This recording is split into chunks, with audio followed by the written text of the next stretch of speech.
So, thank you. The escalation of the situation on the ground is extremely worrying and appalling. The region is on the brink of a full-scale war and unprecedented humanitarian catastrophe. We unequivocally condemn the acts of extreme brutality, killings, and the horrifying scale of violence. Any killings and violence against peaceful civilians, both Israeli and Palestinian citizens, is inadmissible. What happened on October 7 on Israeli territory is unacceptable. Israel, by all means, has the right to protect its own citizens. We also reiterate the right of Israel to ensure its security. However, there are two inseparable dimensions of the unfolding tragedy, and we can't highlight one and ignore the other. Indiscriminate shellings of residential areas in Gaza, cutting this territory from water and electricity, its blockade, which brings to our minds in particular the memories of the siege of Leningrad during the Second World War, are also unacceptable. There are human lives that matter most.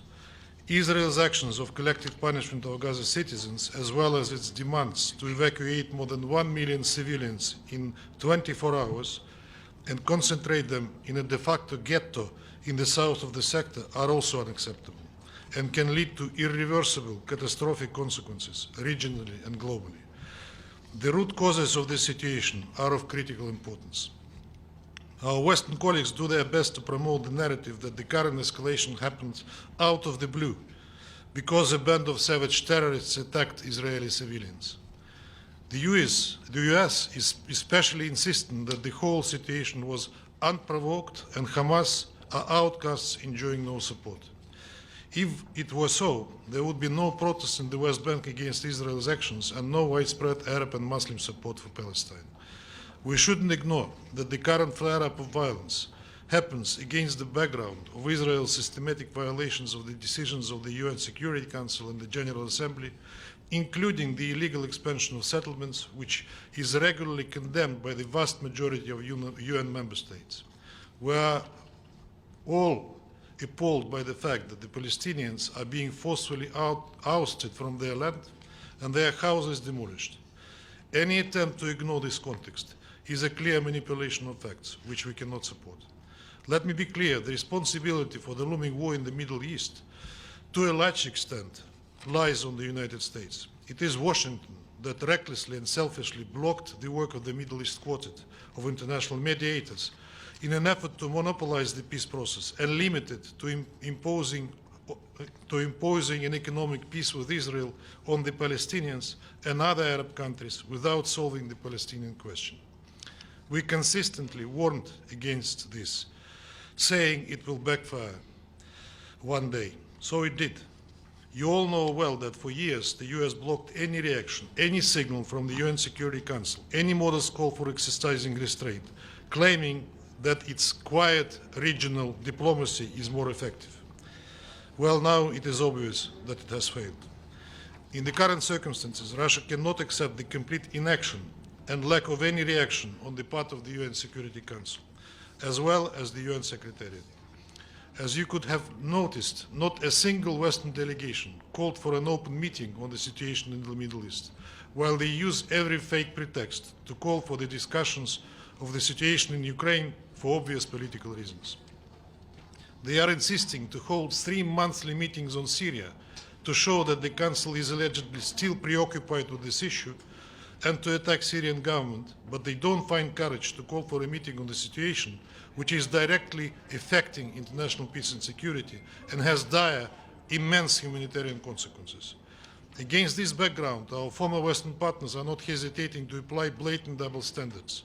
The head of the European Commission, Ursula von der Leyen, openly declares that the EU stands with Israel, while turning a blind eye to the Israeli Air Force attacks on civilian infrastructure in the Gaza Strip.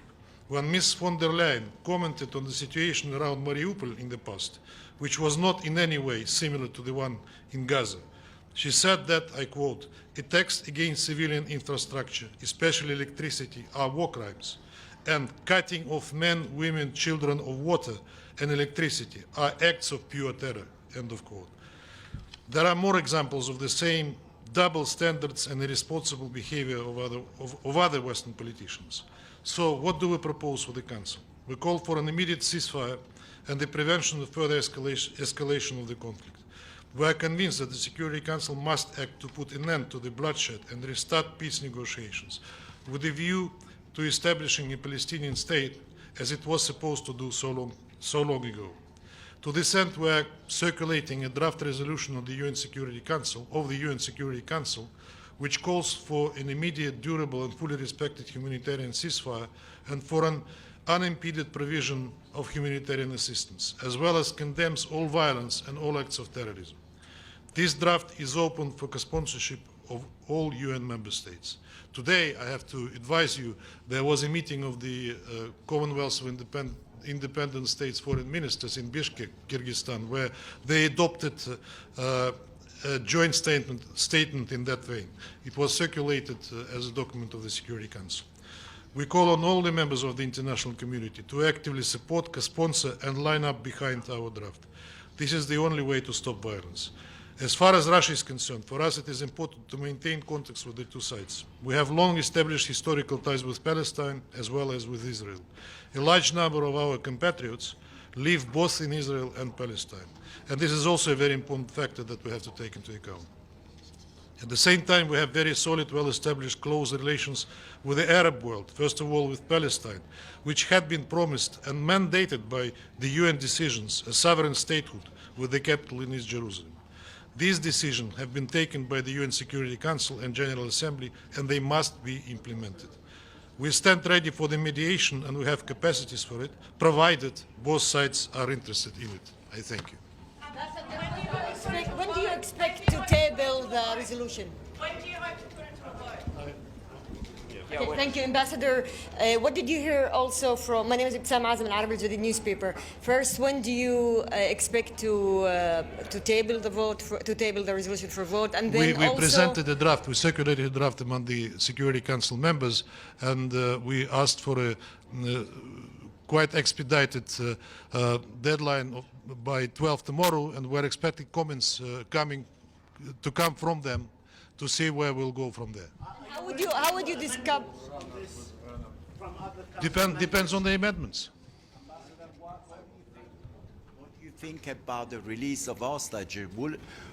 Would you ask to Hamas to release those hostages? The resolution provides, there is a clause on the release of hostages there. What was the first reaction from member states? Some of them were positive on them, and some of them were a bit restrained, I would say. They didn't say no, but that's a process that we have to see how it will develop. Thank you very much. Ambassador, one quick question.